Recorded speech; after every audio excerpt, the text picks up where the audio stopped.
everybody, what's going on? I am extremely excited because I have Jesper Kid here with me. Jesper Kid, luminary of the video game world. You've certainly touched my life, but certainly you've touched so many lives with your music. It's great to have you here. Thanks for inviting me, man. It's great to be here. Do you feel like you've arrived? Whatever that even means. It's a really good question, actually, because I think when Hitman came out, I also had MDK2 come out, and then Messiah came out, and they all came out around the same time in 2000. That is when I felt like, okay, I think I'm pushing some square waves in the industry or something, you know? Because prior to that, I'd been working on the Sega Dreamcast, a couple of games, and I did some music on the Sega Genesis. And at that time, game music was still very underground. And as much as I was happy to read positive reviews on the music, for example, for the Sega Genesis, because we made our own music program that could play back music in CD quality. It was crazy. There really wasn't a community back then of, it was very sporadic, very spread out, you know, and I always felt growing up like I was probably, you know, am I crazy for walking around with a Walkman recording Commodore 64 music on it, and,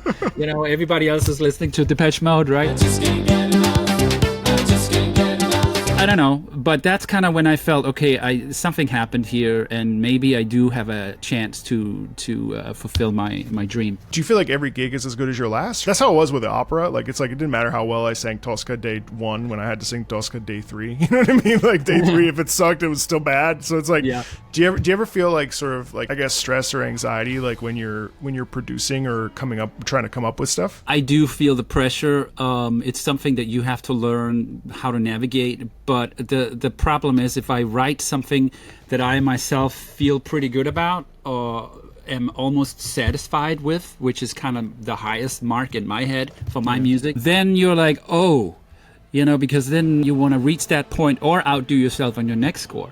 And so that's just the way I'm built, I guess. It is a constant pressure that I'm trying to find new things to do and outdo myself. And that pressure comes from myself, you know, and from my past and where I grew up and stuff like this, you know? I find this in a different way, obviously, with my YouTube channel, where it's like, okay, well, I did this. So how do I either replicate it and replicate it well, or how do I make something that's totally like extreme and, you know, blows up and all this other stuff? It's not the same because it's not music per se, but just in terms of trying to get people to like pay attention to stuff in a different way, you know what I mean? Like, that's the challenge. Yeah, and then when you have some success, or some people are starting to watch it, and you start accumulating, then I'm sure you're suddenly starting to feel, well, what I'm doing is reaching people now. That's where the pressure comes in too, right? I mean, you're like suddenly aware that if your videos and as many views as they have, it's reaching people, and it's like I feel I have to try to forget about that, otherwise it starts to interfere. I can't think like, what would people want? What do people want to hear? Yeah. You know, I'm like anti all that, because that will sabotage my creativity right there. I have to just think to myself, okay, I think I have okay taste because my instincts are pulling me into creating music this way. And if people resonate with that, then that's really great, because now I can write what I want and it also resonates with people, right? So you have this instinct, but it is to write, you know, 20 minutes experimental sound design music, and it's like there's nothing wrong with that. I actually write that kind of stuff in games too, but if you write a really catchy melody in a 5-minute track, it resonates more, you know what I mean? It's kind of one of those things I've just had to pull back and say, okay, I just trust my instinct. I keep all the different music styles that I've written from I was a teenager and my early 20s working on stuff like Batman and Robin on the Sega Genesis. Nothing makes me more happy if I see a comment that says something like, oh, I can hear some Batman and Robin music in that dark type music I just wrote, you know, in 2025. And I'm like, oh man, because that's really what I'm about. You know, for me in my head, what is like the ultimate, you know, sound that I want to hear in my head, and I have to just keep that focus on that. But it is really, you know, heartening to read, especially if someone's been listening to my music and they understand the Batman and Robin is where I came from, one of the places I came from.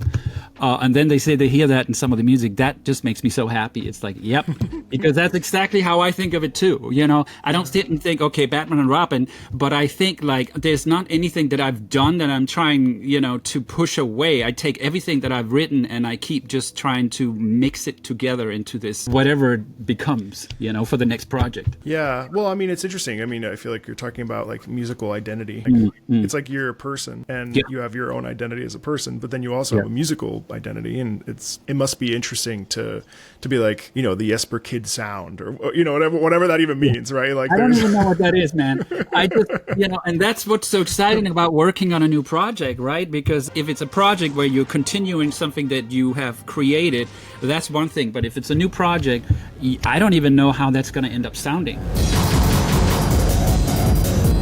And that's exciting for me, and I like, throw me over the deep end. Let's go. Let's see what happens. And I think that's what I've done with so many of my scores, like just ventured into styles of music where I have no idea what I'm doing.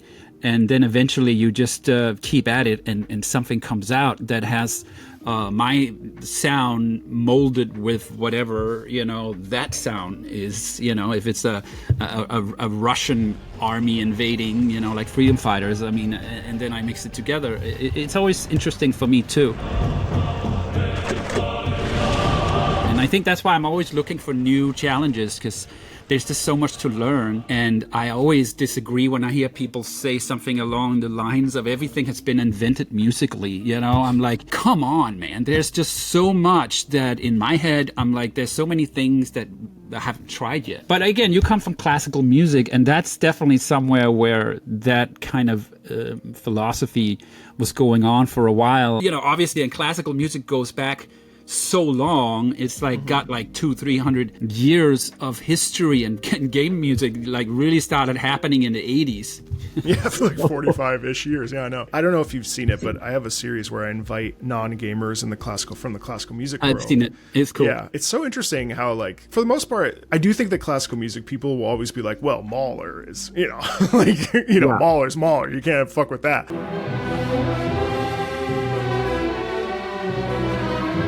At the same time, I very rarely get people that really just dislike things, or like think are like, well, I know I'd rather listen to Puccini or Bruckner. I mean, okay, so I have my personal like response to your music, obviously, and I find you blend, especially when we look at like obviously Dark Tide being such a big thing right now. It's incredible to me how you're able to merge and we've talked about this privately, but like the gothic with the electronic, with the experimental. It's such a fascinating sound to me, coming from a choral operatic background for a decade plus.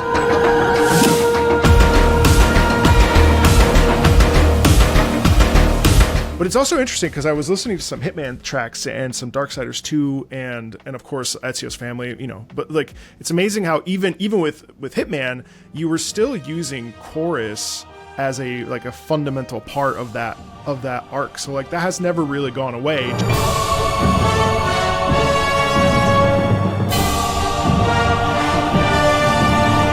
Just like you said earlier, changed how you place it, and then it's ultimately up to the listener to decide which they like better. I just meandered hardcore off of that original ADHD, whatever. I love vocals, man. I love the human voice. With Hitman 2, I was introduced to live choirs back in, 2002 or what it was. And then I did Freedom Fighters, which was also a lot of choir, and then Hitman Blood Money. And I was really fascinated with all this choir work. And I continued using it for Assassin's Creed, which I worked on right after Hitman. Hitman Blood Money was in 2006, and Assassin's Creed 1 was in 2007. So I just went straight into Assassin's Creed after Hitman. And we also worked with the live choir on the first Assassin's Creed.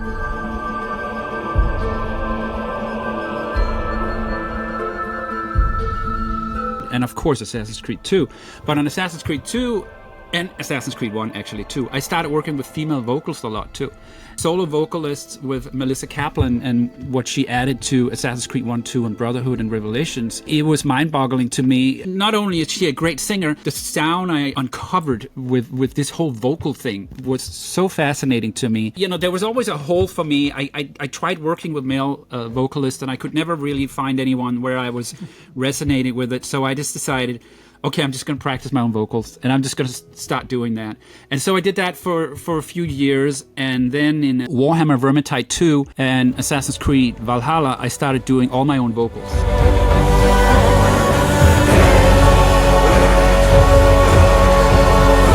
Really? Yeah, it's all me. Wow. And that's something that I'm like, the circle is a bit complete because now I have an idea about the male and the female and the choir. And so it's a big deal to me. And I'm always trying to get, male vocals and whatever into my music now. It's so much fun. I have really worked on practicing so I'm not like, so I can get a decent sound. I'm not so embarrassed, Well, listen, Jesper, if you ever need tenor vocals, I'm right here.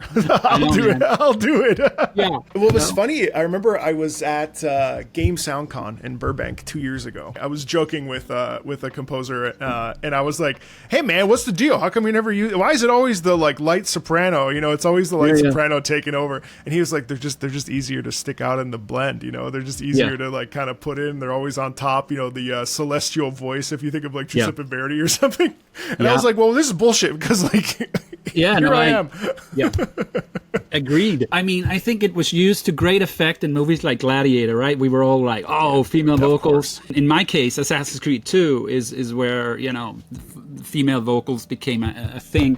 And it's true. I mean, female vocals are very popular these days, for sure. Yeah. So for me, as a performer, like I never spent any real time, and I actually don't like theory, and like I did the conservatory route and all that stuff. And what I ended up really discovering about myself was the vulnerability of performing someone else's work and connecting with the composer's intention, whether or not, obviously, most of these guys are dead. So it's like, well, we don't know what Puccini wanted, right? But like we know that the intention musically is there. The singer's role, obviously, is to be the conduit for the emotional stakes of the composer's writing, in my opinion. When you're composing, how much are you thinking about the emotional impetus or the emotional integrity of a piece?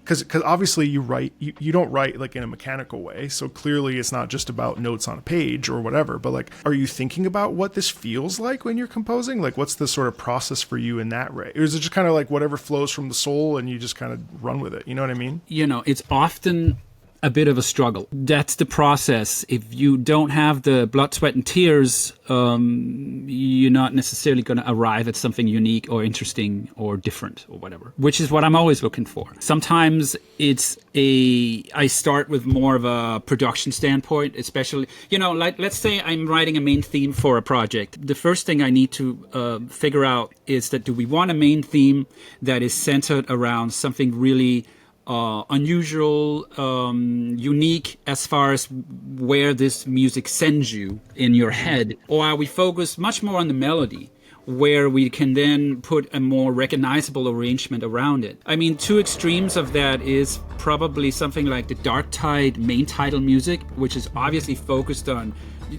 being like really out there as far as ideas.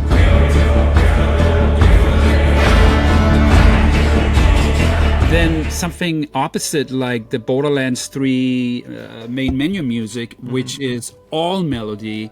And I did the opposite as far as production. I stripped everything down to something really, really minimal and really simple. And really the opposite of trying to impress you with fancy sounds and fancy sound design and all that kind of stuff, which I'm not talking down about that. I'm just, that's how I talk.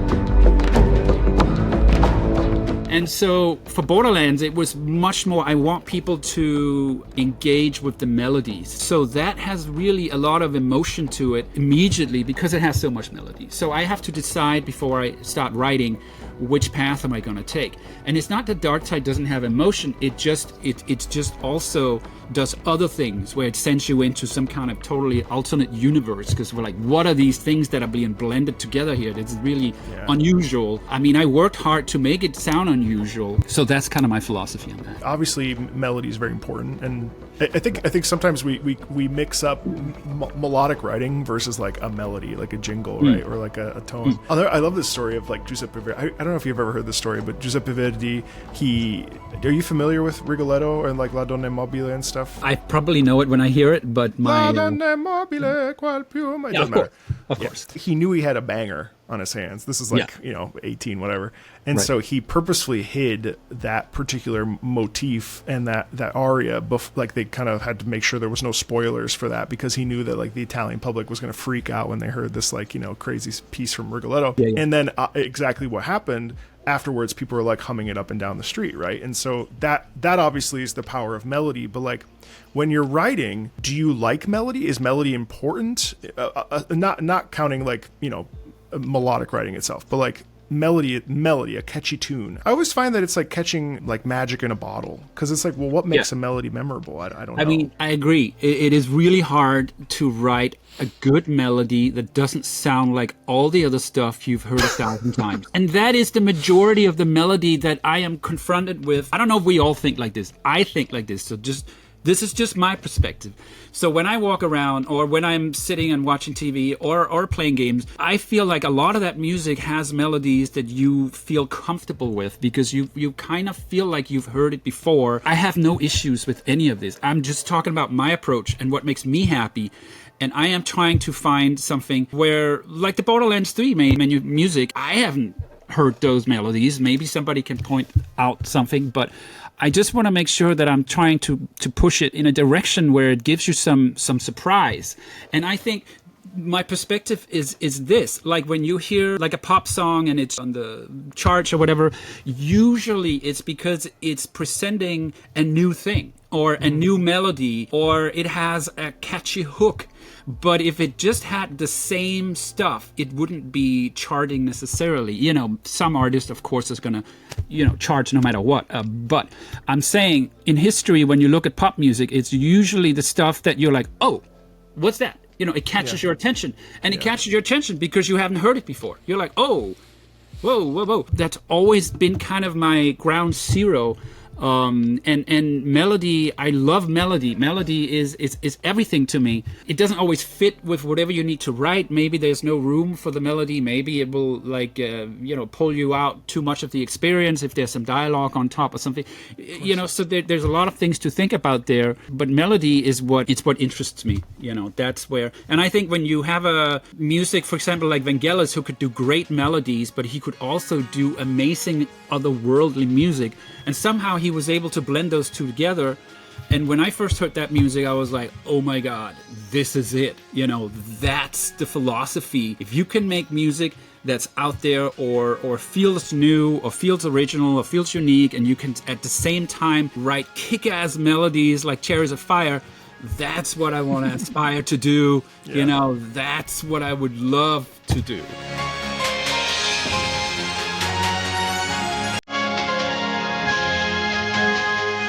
You know, so that's kind of where it was really not born, but when it's really enforced. I think when I saw Blade Runner for the first time, I was like, oh my God, you know, the melodies are there, but at the same time, I have never heard this before. That is so incredibly fascinating to me.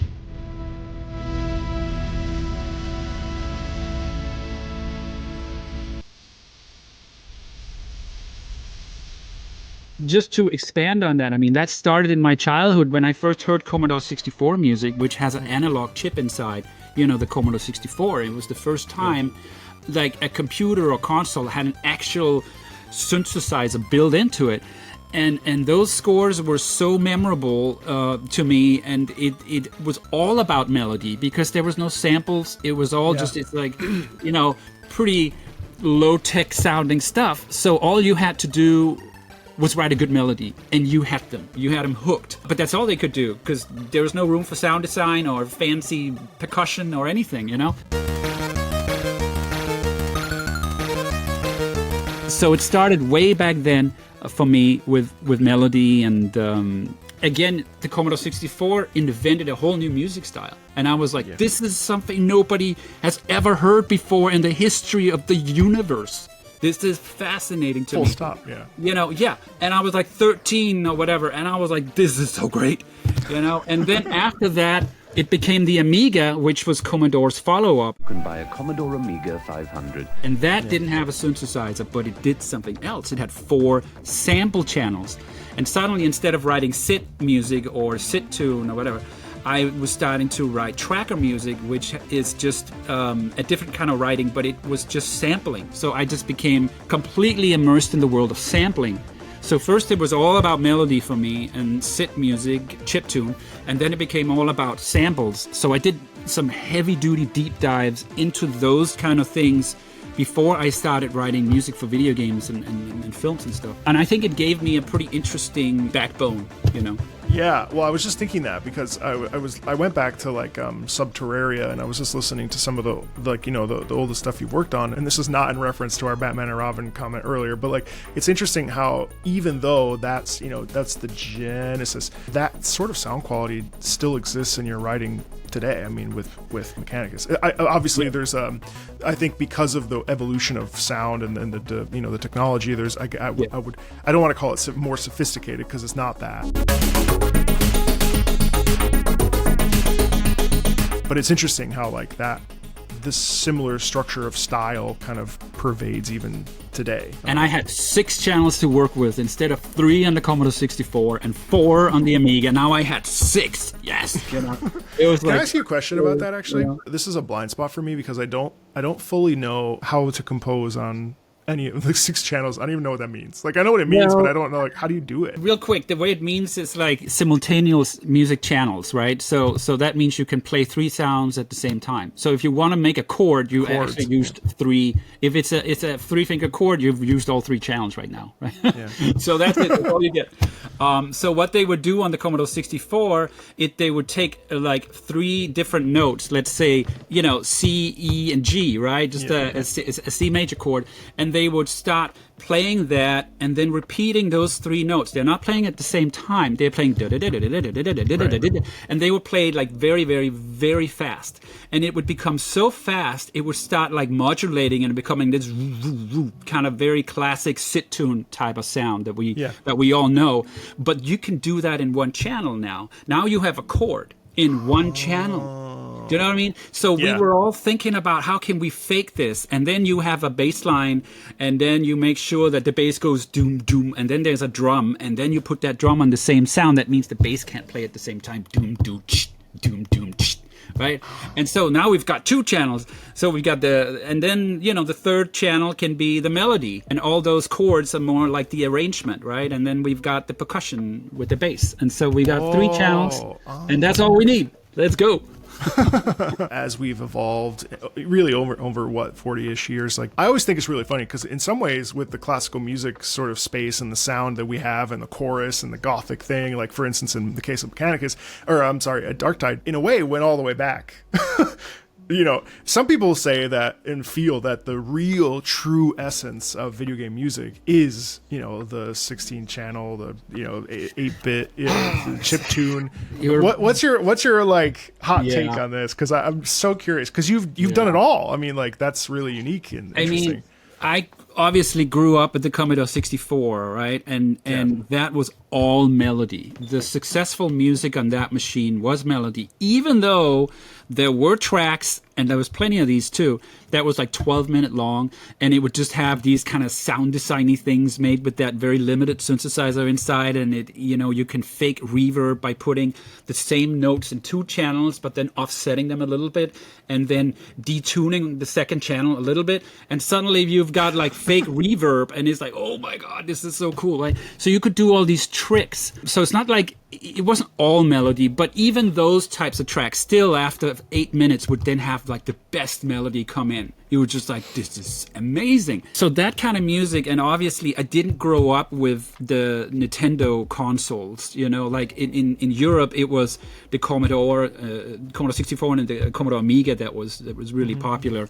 And over here it was more like the NES and then Sega Genesis came out and stuff like this. And yeah, that kind of music, it was all about melody. But I think we have to remember that it was about melody because we had extremely limited options. We couldn't make it sound cool otherwise, you know? Yeah. I remember when the Amiga first came out, there was all these like demos that would come out and all they would do would like sample a piece of real music, you know, and then put it in, and it was like, you're just like, yeah, but it's just a sample, right? It's just like a 8-second sample that loops.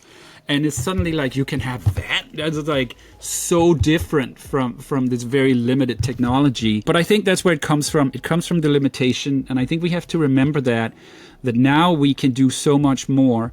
And so people tend to do a lot more with everything. It doesn't mean we shouldn't use melody. And I do think that reflects in my work too, that I love melody. I try to put melody as much as I can everywhere I can. So I see where it's gone as far as the industry, but for me, I'm just doing what I want to do, right? So I love melody. I'm going to keep putting as much melody into my music as I can. To your point, it's like the limitations bred creativity. You know, how do we circumvent the limitations, and then thus creating these exceptional, simple, but really evocative and effective melodies that, you know, that move people. It's such an interesting... I've been trying to do a lot more exploration on that because, you know, I grew up with the Super Nintendo, and then I immediately went into PlayStation. But like, you know, that was 96. We had immigrated from Italy. I never even knew what a console was. And I remember I was given like a Super Nintendo when I was 7. And I was like, what is this? And then all of a sudden I was like, oh, and then it was over. You were playing piano well into your youth, right? When you were very young? Or when did you start piano lessons? Yeah, we always had a piano. Everyone in my family had a piano. All my uncles and aunts, and I mean, it's just bizarre to think about. But maybe it's a Danish thing. I don't know. But there was always a piano, so I always had that option to sit there when I was bored and you know, play on that. But I took a few years of piano practice, but I think my teacher was frustrated with me because I didn't care about the performance. I just wanted to understand how it worked and how you create emotions with this thing. That was much more interesting to me than how to perform it, you know. And so I did do a lot of that with him. We studied more about all the chords, you know, all the different ways to, oh, you put a 7 on here, suddenly it's like, what's up with that? It sounds a little, you know, like it's leading somewhere. What's going on with that? And all that kind of stuff, you know? So we're the opposite. I loved expression. And I think it's cool that you were like actively looking about like, how do you structure this? What's the like fundamentals of it? Which is... I try to forget about everything I know when I compose music, though. I really do. I think this is one of the few places where it's good to be ignorant, you know, because that means that you can be ambitious without feeling like you're stepping on the rules of classical music because you're not doing it the right way, you know. When I wrote Hitman 2 Silent Assassin, I was asked to do an orchestral soundtrack, and I had never written any orchestral music before, and I wasn't really even listening to it much outside of, you know, John Williams and film music and that stuff. Sure. It just wasn't in my universe. So I think it was a strength just going into that, not knowing what I was doing, and then teaching myself, oh, this resonates with me, oh, we got to do it this way. And then I could do that, and with Blood Money as well, I felt like I kept getting better at orchestral writing. Had I known all this stuff, I don't know if you have the courage to take those kind of like crazy path. We're gonna do a requiem here, you know. It's like that came from I.O., you know, but still, you know, the requiem is not it's not shy, you know. Well, it's interesting that I forget which one it is, the opera house with the Ave Maria that plays in... Yeah, that's Blood Money. Actually, Tosca's in that. The final scene where one of the guys shoots and then he actually dies. You know, I was actually in that. That was one of my last operas I did, and it's always so weird. I never forget it when like the firing squad, and we had to like learn how to like fall and, you know, fake death and stuff. And it was always so cool because the tenor never dies in any opera. It's always the romantic lead, and I was always like, yeah, I get to die. But it's also really freaky when you when you think about like, you know, Hitman, where it's like they actually kill him and in that format. It's so interesting.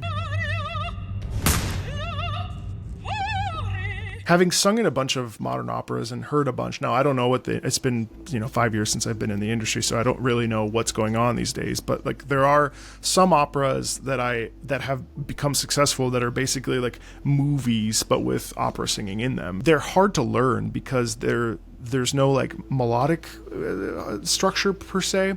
The most recent modern opera I was in was Andrei Previn, which, you know, it's not even that recent, but Streetcar Named Desire. And that had this juxtaposition of dissonance, and a lot of dissonance, and, you know, sort of chromatic writing coupled with melodic sort of lines over top of that. But my point is that a lot of times it becomes super academic because people understand structure. Yeah. But you have to you're right, you have to get rid of that so you can actually like create a sound. Everything likes to keep moving forward, right? I mean, moving backwards is just not the flow of the universe, you know. And look at like Philip Glass. I mean, I think he's dabbling. He's writing operas as well. I think they're operas, right?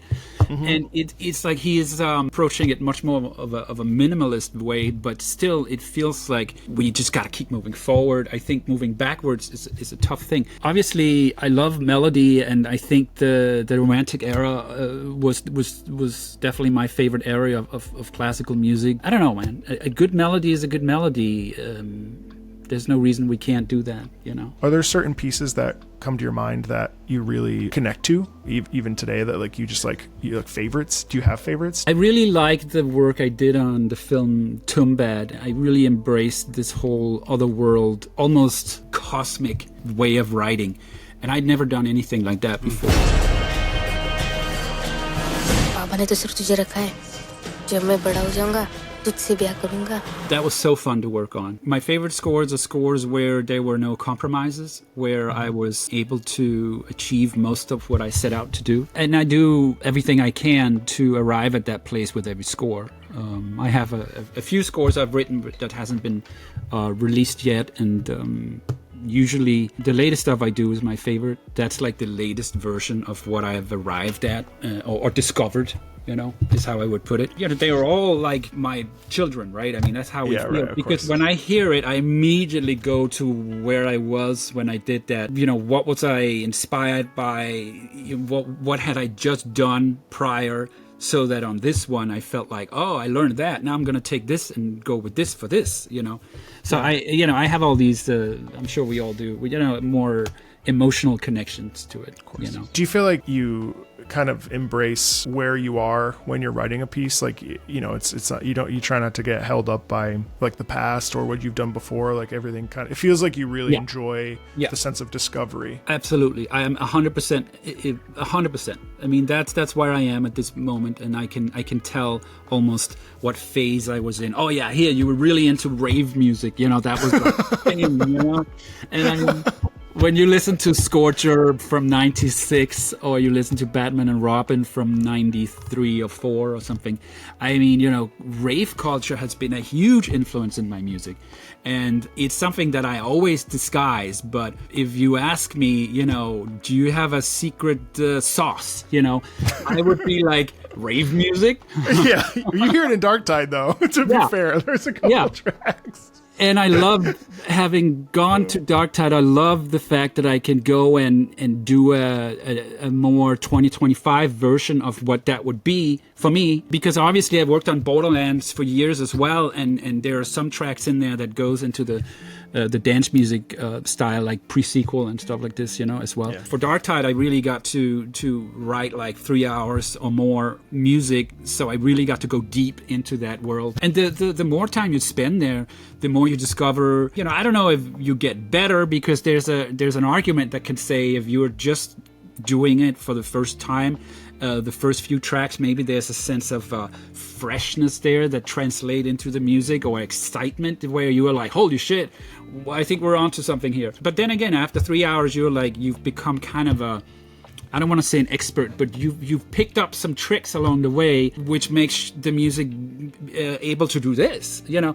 So you got to look at the whole thing, you know. You at least that's how I look at it. Well, I mean, do you start with like song number 1, or like how does, I guess that's a question. Like, how do you structure, like, especially with a piece, like, you know, a 4th volume? I haven't even heard the 4th volume yet. Sorry, but like, you know, there's a 4. I remember the 3rd volume, very experimental in the direction it goes in compared to, say, the 1st volume, which I spent quite a bit of time on listening. Yeah. So it's like, when you approach that, is it like, okay, this is the main theme, like how are you structuring it so that because you're talking about going on a journey, but like, how do you structure that? Like, how do you start? You just start? Like, where do you start from? The middle? So for Dark Tide, I mean, of course, there's the first album, right? The 2-hour album, and the first cue I wrote for that was the main theme. That was like the one I had in my head for a long time. I was like trying to figure out how to do this, and my studio couldn't do it. I figured out that what I wanted to do was not normal. You can't do it with modern equipment. So I started like getting a hold of these 70s step sequencers, which runs on CV gate, which is these pieces of voltage and power. I was like, okay, so I need CV gate to run these things. How do I do that? So I have my big, I have a Eurorack system, which also run on CV gate, but that's very modern. So I couldn't even get that system to talk to those Roland sequencers and stuff. So I had to have this custom device built. So that system could then talk to it's getting a little complicated. The step sequencer. But the modular system still, okay, so now I can run the modular system with the step sequencers, but how do I sync that up to my Cubase, where I'm sitting and constructing everything? So I needed to find a way to go out of Cubase into the modular and then into the step sequencers. But now I can press play on Cubase and like all the equipment here just kind of lights up and it's in sync, even though it's mostly vintage synthesizers. That's what I was looking for. I was looking for something that had a sound that was really raw and really organic and almost sounded like it was not quite keeping up with the tempo. It was almost falling apart, This equipment also have functions like swing, and that means that, it adds a little extra in between each note or each pulse, So it's not 100% like on a laptop where everything is so incredibly precise. And that's, again, why those Roland drum machines, the 808 and the 909, are so popular these days, because they have this swing and it's really hard to recreate that. So the main theme for Dark Tide, I was, when that big bass comes in.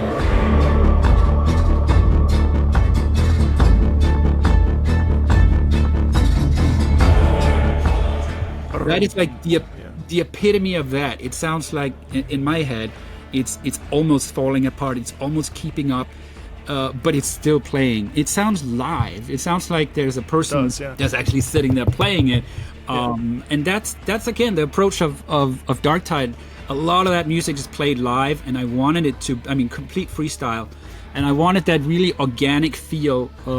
I think to do something digital or to do something current just doesn't translate when you go 38,000 years into the future. I just, you don't know what that sounds like. Right, so we're not going to take 2025 sound and try to say, yeah, that's exactly how it's going to sound. And, we're going to try to, the whole approach had to just be different. So that's kind of how it started with me, was the way to get these sounds to sound really organic, even though it's synthesizers. That's crazy. That's such a Jesper kid thing to do. You know what I mean? Like, in my mind, it's like, well, who better than you to do it? You know what I mean? Like, because it's like it pushes the needle on the experimental and whatever that even means, right? But like the I'm aware that not a lot of people do dance music that also do symphonic music. That's kind of it's kind of a strange thing I'm doing, but I don't know. It's just It's just what works for you. It's fascinating. I feel so fortunate to be able to talk with composers, especially in the modern time, because I have like scores over here, pull them out, they're, just sheet music from 1850, you know what I mean? And so being able to talk to modern, living, breathing, working composers is such a fascinating thing for me. One of the biggest problems I have with classical music, and why I actually would love to get your perspective on this too, but like video game music has this incredible capability of taking something old, mixing it with something new, and creating essentially a whole new genre within the space, even though it's theoretically classical music or dance or whatever. And just say, like classical music has this rigidity. And what I'm gathering from our conversation is essentially there's a almost improvisational approach to your writing, where it's kind of free form. It's loose. There's a sort of flexibility in the way that you choose to write. I'm assuming based on what we've said. Yeah, it's true. And I think that comes from a few things. I think first of all, it comes with how I grew up in the demo scene, and then secondly, it comes from the fact that I've been doing it for a while now, that I feel like I have an instinct now, and I tend to rely on my instinct. That kind of breaks down a lot of barriers, and I feel I'm able to just try to express stuff and try not to wrap it in too much sound design or too much this or too much that, but try to get to the core of what makes that music what it is. the foundation of it. And I really think film music writing has taught me a lot about that as well, because for film music, it's really good to try to go minimal and have the emotion that the scene needs reflected as precisely as possible, with as little as stuff in the way as possible. And if you can reach that point very clearly with not a ton of stuff, but very clearly represented, then that can play on top of sounds and dialogue, and it kind of cuts through. But if you got 200 layers of all this crazy stuff happening, they end up usually just kind of like, it's distracting, it's too much, because you really need to listen to it to understand what the big picture is, but you're not listening because there's some sound effects here, and there's a car engine here, and there's a dialogue here sometimes, And so I think the film music writing has really taught me a lot about that as well. Which is interesting, because these days you'll hear people say that film music doesn't have enough of the sauce, you know what I mean? The zhuzh of melodic. Well, I can tell you real quick my opinion on that, because since I do both, I have a very, I don't want to say extreme, but I have a very direct opinion about that. And in film, often you get going with something and it's great. You're like, I'm kicking, and then it's over. And you're like, wait, what? Yeah, the scene is over, dude, but I'm just getting started, man. And I watch a movie and it's like, oh, this music is great, and then it's over. And it's like a 30-second cue, right? I mean, yeah. I'm guilty of that as much as any other film composer, because we service the movie. With games, man, you can write a 5-minute banger if you want. So you can get from the beginning with a nice intro, nice opening, here it is, and now I'm taking you here, and then I go here, and now here's a new version of the theme. And you can create this whole track, and it becomes like musical in a different way. And that's why it's so good to be performed in concert at symphonies and opera houses and stuff, because it's like you get the full experience. Nobody wants the 30 seconds and then it's done if you're sitting listening to it, right? And that's why I keep writing video game music, even though I also am fascinated with film music. It's because I get so much creative freedom to do these long tracks that really lets you really get in there, into the music, and you can really communicate that to the game and to an audience and everything as well. And we're all on this journey together. When I do that music, I steer the ship, but we're all in it together. As much as I write it for myself, of course I also write it for the project, and of course I also want people to enjoy it. There's like a full, and for film, it's very much like you're working with a director, and you're basically writing a lot of what he or she wants, and it's all about the scenes. And now sometimes you are able, like I remember for Tumbat, I did like a 16-minute track or something, just like this, like, all right, what about this world? And then we were able to pull from that and put it in. But in general, those are the reasons why I love video games and video game writing so much. Well, it seems like too, like you have a lot of flexibility, which is nice, because I've heard horror stories of larger corporations or people that composers that are on a team, and then suddenly it's like, well, the marketing department's asking for a cut down, and it's like, and then they're telling you, the composer, how to do it or make it sound, and it's like, well, yeah, I hear those stories. I haven't had those experiences much, and I think I don't know why, but maybe it's because I'm known for kind of coming up with new ideas. So why would you hire me and tell me not to come up with something new? It just seems kind of like, but that's kind of one of the things I do, I was working on Warner Brothers Wonder Woman, and we were doing something new for that. And even though it was a superhero score, it was something interesting in a new direction. So that hasn't been an issue for me. Yeah, it's too bad about that game. Yeah, the industry right now is a interesting place. Well, I think it's incredible that you're able to constantly evolve, and I feel like it's good and healthy to be able to do things well and do the thing that one does well. But I agree with you in terms of evolution. Do you get uncomfortable if you feel like you're stagnating in terms of like creativity? Your perspective about what I do is correct, that I do feel like I have to keep pushing. I was just thinking when you said that, wouldn't it be much easier if I was just happy with whatever I was gonna come up with, without being like, that sucks, delete, because then I could probably live to be 100 and be happy every day. That would be easier. That's just not what excites me, and I feel like If I'm not excited about something, it translates into the music. You can tell, you can hear it. Or you can hear if something was written, oh, he got 2 weeks to write that, or she got 2 weeks to write that score. Yeah. It's kind of like, you can't really ask for much except survive. That's a very interesting perspective. I actually feel the same way. You know what's interesting is that when I was an opera singer, I had so much stress and anxiety, going back to the classical, because I was always comparing myself to Pavarotti or like, Jonas Kaufmann or like UC Björling or anybody super famous that had sung Nessun Dorma 1,000 other times, probably better than I was anyway. But one of my comments was like, I never know what's going on with this channel because I'm constantly reinventing. Because after a while, it's like I live in reaction content, but I actually also dislike reaction content because it's like you can't just listen to something once, because of my background. It's like we want to study this, or at the very least like come to the conclusion of like, why did the horns go up? Why is there this heavy organ? What is the chorus? Why is the chorus sustaining? You can only do that so often. Whereas like now I'm entering into my 4th year of this, and in some ways, even though I don't like being a pundit and I love singing and I love being a singer and a performer and artist, I never am happy with like, I could just be fine and just every day just do one track, whatever it gets, but I'm over here like, okay, how do I like reach my total addressable market? How do I get like 100,000 views on a video? Not even about the money, but about like the packaging. And like, I think that's the artist brain though. Yeah. That's where you want to be. I mean, that's where you have to be. I am definitely, and I think most artists are in that place because it's like you said, you can become stagnant and you don't want that. Yeah, I remember I was studying Buddhism for a spell and mindfulness meditation, and I had a lot of anxiety during my opera days, let's put it that way. I was anything to like. They were always talking about the other shore and that we spend all this time chasing the other shore, and that the other shore is like, the grass is always green, so the other shore is obviously better. But one of the things that's really interesting about that I think is healthy in terms of artistic growth is just also being like, no, the other shore is a place of evolution. Otherwise, how do I grow? How do you and you can't think of it like that either, because what happens if one day, let's say you're always like, I want to work on a game that becomes a hit. What happens when you work on a game that becomes a hit? I mean, yeah, what then?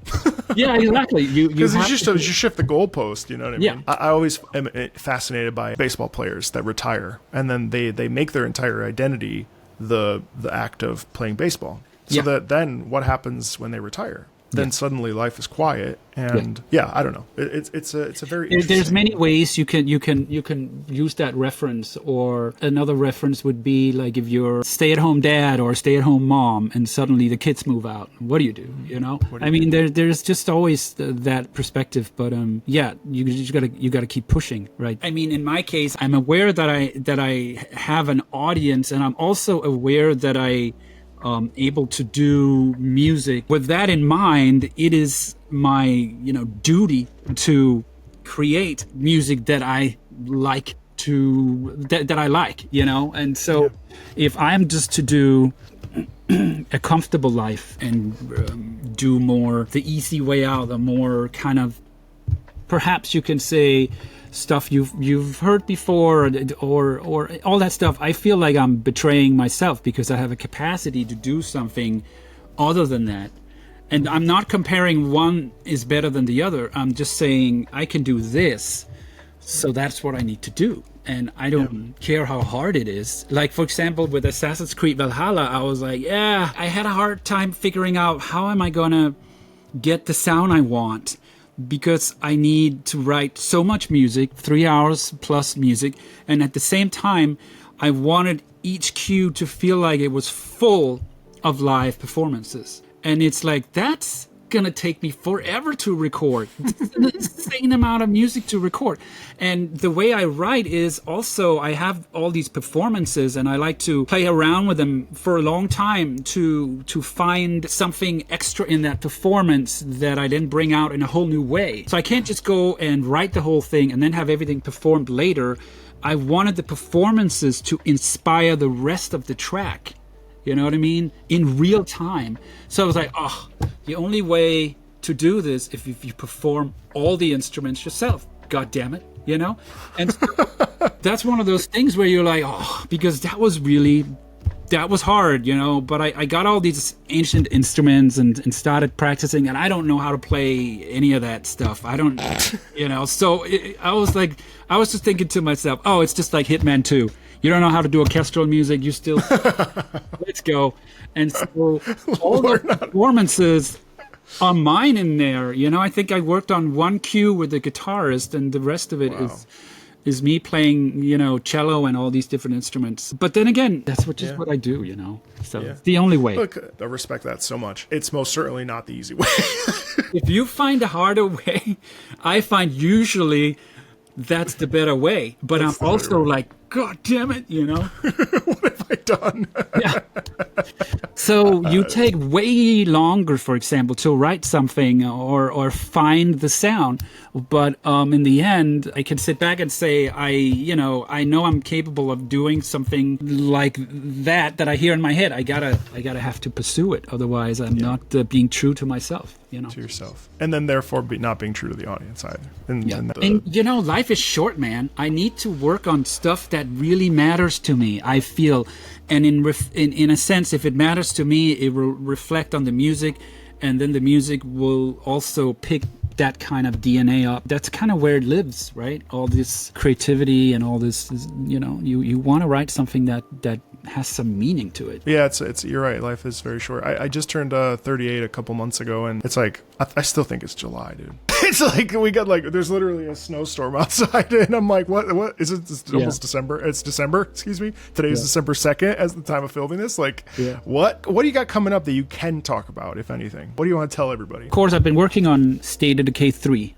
Which is I can't wait. I love State of Decay 2. Big long project I've been on. That score, I can say that it's very melodic. It's probably the most melodic thing that I've written. About 3 hours of music so far. Oh my god! So far. Yeah, it's a big score. I'm also working on a couple of other games. They should be announced this year, is what I'm being told. So we'll see if that happens. I'll probably announce it when the game are announced. I have a film I'm working on, a fantasy film. And of course, the concert work continues. I just became a part of the BAFTA game concert with all the BAFTA winners and nominees. So going to London for that. The premiere is in January. Is that that's all BAFTA? So it'd be like Assassin's Creed stuff, or it's going to be an Assassin's Creed suite where we're going to play Assassin's Creed 1 and 2. There's also going to be a Hitman suite where we're going to play music from Hitman Contracts for the first time, and also Hitman 2 and Hitman Blood Money. Are you orchestrating those things? Are you composing those, or organizing those suites, or is it? Yeah, I am, and I also have an arranger and an orchestrator that works with me on it. Excellent. I'm so happy for you. That's amazing. I mean, Jesper, like I said at the very beginning of this, and I don't know if I was recording, but I certainly said it to you when we first got on. To me, I know that people come up to you and tell you how much they love Ezio's family and all this stuff. It's like I get yelled at every time I don't include it. Ubisoft music is a little tricky for me with copyright, which is why I don't often get to cover as much Ubisoft music as I'd like. But for me, growing up in Italy and being the child of immigrants, Italian immigrants, and growing up in the States, when I discovered Assassin's Creed, especially Brotherhood, because we lived in Rome, it was such a monumental experience, and no small part of that was the music. So from a random guy, I humbly, it's just incredible to be able to sit here and chat with you for an hour and just talk about the process. And I think your work is so admirable, and I'm trying not to blow smoke too much, but being able to push the boundary, it's so inspiring and so interesting. And the work you're doing on Dark Tide 2 is just, I know how I feel about it, but it's just it's crazy how much you are able to move people. And I think you've elevated that game is a good game, but you've elevated that experience to a whole other level. And I've got people in my community that have played Dark Tide thousands of hours, and I'm sure part of that is because of the music. One of the most interesting things to me is that yes, games require the gameplay, but boy, a good beautiful crust on top with the music is so important. And you're making good pies. Yeah, man, I appreciate you saying that. Thanks, dude. I was going to say that I think a lot of what you're saying there has to do with the world building the music can do. I think this is just how I feel because I'm a gamer myself. But when you've completed a game, or you've played through the story, or you picked up all the flags or whatever, if the game has a really good atmosphere, you can go back to that game and enjoy going back there again and again. And it always blows my mind how people are still talking about Assassin's Creed 2 after all these years. But I do think it has something to do with the atmosphere in the game, the lighting, the way Ezio deliver his lines, and the music. I mean, the way the whole thing works together. And it just means that you can kind of live in that world longer than any of us, I think, anticipated. And that's really what I think a successful soundtrack could do. And Dark Tide 2, I mean, it just kind of, that music, even when it's not playing, I think it still kind of resonates inside your brain for a while. And it reminds you what that music just did to you and how you feel about it. And then when it comes back on, you're like, oh yeah, there it is again. And it just makes you want to stay there longer. And I don't know if this is something that necessarily the game industry has really picked up on yet. I mean, the film industry certainly has. You know, you can certainly have a great score and it'll make a good movie amazing. But for the game industry, there's still a lot left to learn there, I think. We all don't think like gamers. I mean, I like to think that I do. There's still so much that we can do with music in games and how it's used, you know? And especially like dynamically, where in a game, a lot of music is played at the same, all the exploration music is played at the same level, and maybe the combat music is a little higher, or maybe the other way around, whatever. But like each cue can be treated very special for whatever moment you're in. And in film, they would like sometimes blast the music and all the sound effects are gone. It's just like a music video for 2 minutes, you know? I don't know, there's still so much that we can do, but it does require the work with a game designer, an audio department, and composer to work closely together instead of just writing all the cues that's on the list. Because when you're writing those cues, you come up with ideas, and especially if you're playing the game, there's a lot of things that can still be done that we haven't done yet, I feel. I think so too. I mean, and I'm really curious about like where music will go in games. I mean, we're, heading into 2026, and it's like, okay, well, what happens in 2027, or like how are we morphing? And then to your point earlier, it's like I do think that video game music is a niche of gaming, and it's a kind of a shame that it's not just. Yes, it's under the umbrella of gaming, but I do think that it doesn't need, it should be as important. And I think people don't necessarily recognize the value intrinsically that music, I should say, not video game music, but music can provide to an experience. And it's so crazy to see the amount of like success video game or music from video games, let's call it, has in concert halls and stuff like this, where it's amazing how much audience they're able to draw into those. It blows my mind, and I think that's where the gamers have spoken. So it's in some ways, of course, film music is performed in concert halls too, but games are really doing well in concert halls. My dream is to merge classical music with orchestral video game music and combine it, because ultimately it's under the same umbrella. It's music is music. It doesn't matter where it comes from. There is stigma, but I think overall, like what I'm gathering from the classical music space is that at the end of the day, music is music. So how do we do this? And I think like, yes, the video game concerts are amazing, but like we don't even need to put them in their little pen. There's no reason why they can't live alongside Mozart or and we don't even always need to think of it like we need a big screen. It's kind of like when you go see like a movie score performed in a symphony hall, and you have the screen of the movie playing, like the whole movie. And I mean, I've done that a few times, and it's so interesting because I just watched the movie. It's just like, you don't even notice the orchestra. And here you have this, 90 people working their ass off.